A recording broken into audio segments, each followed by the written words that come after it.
اعوذ باللہ من الشیطان الرجیم بسم اللہ الرحمن الرحیم ان ربکم اللہ الذی خلق السماوات والارض فی ستۃ ایام ثم استوی علی العرش یغشی اللیل النہار ویطلبہ حثیثا والشمس والقمر والنجوم مسخرات بامرہ الا لہ الخلق والامر تبارک اللہ رب العالمین ادعوا ربکم تضرعا وخفیا انہ لا یحب المعتدین۔ شروع اللہ کے بابرکت نام سے جو بہت بڑا مہربان اور نہایت رحم فرمانے والا ہے۔ بے شک تمہارا رب اللہ ہی ہے جس نے سب آسمانوں اور زمین کو 6 دنوں میں پیدا کیا، پھر عرش پر قائم ہوا۔ وہ رات سے دن کو اس طرح سے چھپا دیتا ہے کہ وہ رات اس دن کے پیچھے لپکی چلی آتی ہے، اور سورج اور چاند اور دوسرے ستاروں کو پیدا کیا اس طرح سے کہ سب اس کے حکم کے تابع ہیں۔ یاد رکھو اللہ ہی کے لیے خالق ہے، اللہ ہی کے لیے خالق، اللہ ہی کے لیے خاص ہے خالق ہونا اور حاکم ہونا۔ بڑا ہی بابرکت ہے اللہ جو تمام عالم کا رب ہے، پالنہار ہے۔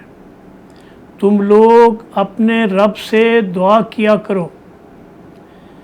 گڑگڑا کر اور چپکے بھی۔ حقیقت میں اللہ ان لوگوں کو ناپسند کرتا ہے جو حد سے نکل جائیں۔ لا تفسدوا فی الارض بعد اصلاحها وادعوه خوفا وطمعا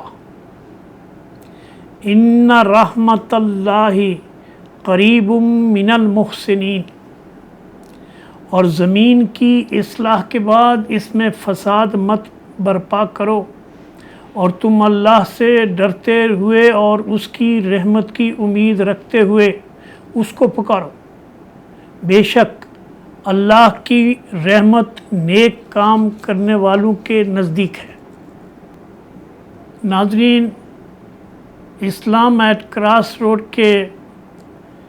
سلسلہ وار مطالعہ قرآن کے سلسلے میں آج ہم نے سورہ اعراف کی آیت نمبر 54 سے 56 تک کی تلاوت کی ہے اور اس کا ترجمہ بھی آپ کے سامنے پیش کیا ہے۔ اس میں اللہ تبارک و تعالی اپنی عظمت کو اور اپنی طاقت کو اور اپنی خلاقی کا اظہار کرتا ہے اور فرماتا ہے تمہارا رب وہ ہے، تمہارا الہ وہ ہے جس کی بندگی کرنے کے لیے تمہیں کہا جا رہا ہے۔ وہ تمہارا بھی رب ہے اور تمہارا بھی خالق ہے، تمہارا بھی مالک ہے، اور اس کائنات پوری کا مالک ہے، اور وہ اس کی طاقت اور اختیار کا یہ عالم ہے کہ اس نے اس ساری کائنات کو 6 دنوں میں یا 6 یونز میں پیدا کیا، 6 ادوار میں، نہایت ہی عمدہ طریقے سے، نہایت ہی سلیقے سے اور پورے اہتمام کے ساتھ۔ اور پھر اس دنیا کو، زمین اور آسمان کو پیدا کرنے کے بعد وہ اپنے عرش پر نہ صرف یہ کہ مستوی ہے، پوری طرح سے اپنے تخت پر جلوہ فرما ہے، بلکہ پورے نظام کائنات کو چلا رہا ہے اپنے علم سے، اپنے حکم سے، اپنے اختیار سے۔ اور وہ وہی رب ہے جس نے سورج اور چاند اور ستاروں کو بھی پیدا کیا، اور وہی اس کے لائق ہے کہ اس کی تعریف کی جائے، اس کو خالق مانا جائے، اس کو حاکم مانا جائے، اور وہ بہت ہی برکت والی ذات ہے اور تمام کائنات کی پالنہار ہے، رب ہے، پرورش کرنے والی ہے۔ اور فرمایا تم لوگ اپنے رب سے دعا کرو اونچی آواز میں، گڑ گڑا کر یا ہلکے ہلکے، اللہ ہر طرح سے سنتا ہے، اور نہ صرف سنتا ہے بلکہ وہ تمہارے دل میں اٹھنے والے خیالات تک سے بھی واقف ہے، اور وہ ان کے بارے میں بھی جانتا ہے۔ اور فرمایا کہ زمین پر جب اصلاح ہو جائے، جب اللہ کا پیغام آ جائے، قرآن اور اللہ کے نبی صلی اللہ علیہ وسلم کی حدیث کی صورت میں تمہارے پاس یہ روشنی آ جائے، تو پھر اس زمین کو میں فساد نہ برپا کرو، ظلم اور زیادتی کو رواج نہ دو، اللہ کے ساتھ اللہ کی مخلوق کو شریک نہ کرو، اور اللہ سے ڈرتے رہو۔ بے شک اللہ کی رحمت اللہ کے نیک بندوں کے لیے جو اللہ کے اوپر اپنے ایمان کو خالص رکھتے ہیں، شرک اور بدعت کی ہر صورت سے اور ہر چیز سے پاک رکھتے ہیں، تو ان کے لیے اس کی رحمت کی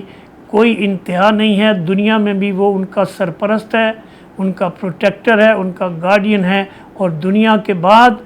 آخرت میں بھی ان کا سب سے بڑا رحم کرنے والا اور بخشش کرنے والا وہی رب ہے۔ اقول قولی ھذا استغفر اللہ لی ولکم وسائر المؤمنین۔